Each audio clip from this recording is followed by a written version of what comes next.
নমস্কাৰ বন্ধুসকল, PS poultry ফাৰ্মিঙলৈ আপোনালোক সকলোকে স্বাগতম জনাইছোঁ।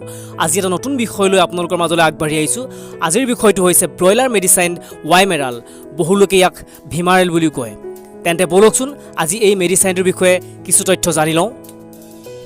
ভাইমেৰাল হৈছে পশু পক্ষীৰ কাৰণে এটা মাল্টিভিটামিন, অৰ্থাৎ খাদ্যৰ পৰিপূৰক। গৰুৰ পোৱালি, কুকুৰা, হাঁহ, কপৌ, শহাপহু, পোহনীয়া জন্তু, ব্ৰইলাৰ, মহ, ভেড়া, ছাগলী, কুকুৰ, মেকুৰী আৰু দুগ্ধজাত প্ৰাণীৰ বাবে ভাইমেৰাল ব্যৱহাৰ কৰা হয়। এই ভিমাৰেল মেডিচিনৰ উপস্থাপন লিকুইড ৰূপত হয়, অৰ্থাৎ ইয়াক জুলীয়া ৰূপত পোৱা যায়। জীৱ জন্তুৰ বহু ৰোগ আৰু সমস্যাত এই ভিমাৰেল চিৰাপ ব্যৱহাৰ কৰা হয়। ভাইমেৰাল চিৰাপ হৈছে গৰু ম'হৰ সঠিক বৃদ্ধিৰ বাবে ব্যৱহাৰ কৰা মাল্টিভিটামিন আৰু এণ্টি ষ্ট্ৰেছ ফিড ছাপ্লিমেণ্ট। এই ভাইমেৰাল অৰ্থাৎ ভিমাৰেল চিৰাপটোত vitamin A, vitamin D3, vitamin E, vitamin B12 আদি জুলীয়া আকাৰত সংযুক্ত হৈ আছে।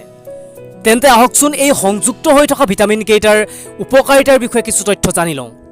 প্ৰথমে আহিছোঁ ভিটামিন এ। ভিটামিন এ হৈছে জীৱ জন্তুৰ বাবে অতি উপকাৰী ভিটামিন। জীৱ জন্তুৰ স্বাভাৱিক দৃষ্টিশক্তি, প্ৰজনন আৰু সামগ্ৰিক বিকাশৰ বাবে ভিটামিন এ অতি গুৰুত্বপূৰ্ণ।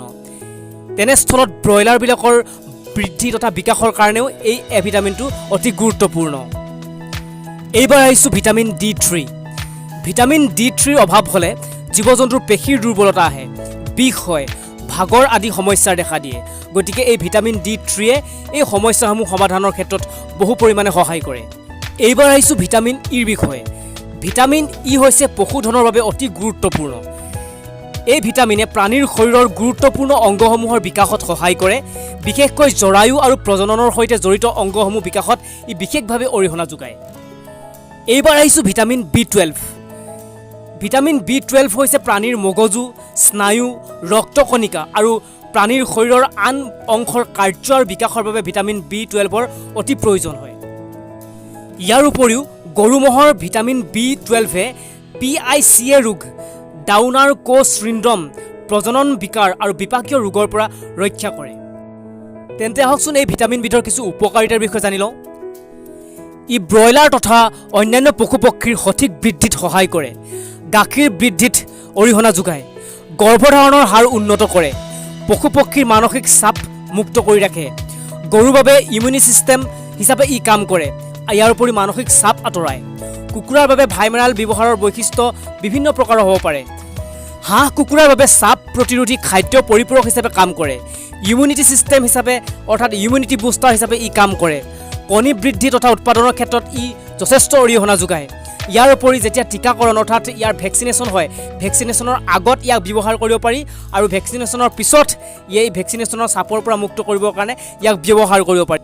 বিভিন্ন ধৰণৰ পশু পক্ষীৰ ক্ষেত্ৰত এই ভিটামিনবিধৰ মাত্ৰা অৰ্থাৎ কিমান পৰিমাণত দিব লাগিব তাৰ বিষয়ে কিছু তথ্য জানি লওঁ আহক। ডাঙৰ জীৱ জন্তুৰ বাবে মাত্ৰা যেনে গৰু, মহ আৰু অন্যান্য পশুধনক দৈনিক 10 মিলিলিটাৰ। সৰু জীৱ জন্তুৰ বাবে মাত্ৰা যেনে সৰু পোৱালি, শহাপহু, পোহনীয়া জন্তু, কুকুৰ, মেকুৰী, ভেড়া আৰু ছাগলী দৈনিক 5 মিলিলিটাৰ। হাঁহ, কুকুৰা, কপৌ চৰাই আদিৰ ক্ষেত্ৰত যদি আমি চাবলৈ যাওঁ তেন্তে 100টা পোৱালিত 5 মিলিলিটাৰ, 5ৰ পৰা 10 দিন পৰ্যন্ত। আৰু ইয়াৰ উপৰি আমি যদি ব্ৰইলাৰ ক্ষেত্ৰত চাবলৈ যাওঁ, 100টা ব্ৰইলাৰক ধৰি যদি আমি কৰোঁ তেন্তে 100টা ব্ৰইলাৰত প্ৰতি 10 মিলিলিটাৰ অৰ্থাৎ 5ৰ পৰা 10 দিন 10 মিলিলিটাৰকৈ আমি দিব লাগিব।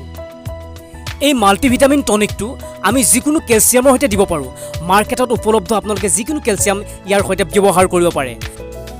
বজাৰত উপলব্ধ অষ্টভেট নামৰ কেলছিয়ামবিধৰ সৈতে এই মাল্টিভিটামিনটি আপোনালোকে ব্যৱহাৰ কৰিব পাৰে। ইয়াৰ ব্যৱহাৰৰ ফলত পশু পক্ষীৰ হাড়ৰ গঠন অতি সবল হয় তথা হাড়ৰ বৃদ্ধি আৰু বিকাশত সহায় কৰে। এই মাল্টিভিটামিনবিধৰ লগত জড়িত কিছু তথ্য আপোনালোকৰ হ'বৰ আগত উপস্থাপন কৰিলোঁ। গতিকে ভিডিঅ'টো কেনে পালে জনাব। যদি ভিডিঅ'টো চাই আপোনালোকৰ ভাল লাগিছে তেন্তে লাইক, কমেণ্ট আৰু শ্বেয়াৰ কৰিবলৈ কিন্তু নাপাহৰিব। যদি মোৰ এই চেনেলটোত আপোনালোক নতুনকৈ আহিছে তেন্তে মোৰ চেনেলটো ছাবস্ক্ৰাইব কৰি দিব আৰু কাষতে থকা বেল আইকনটো প্ৰেছ কৰি দিব। তেতিয়াহে মোৰ আহি থকা নতুন নতুন ভিডিঅ'বিলাক আপোনালোকে পাই থাকিবলৈ সক্ষম হ'ব। ধন্যবাদ।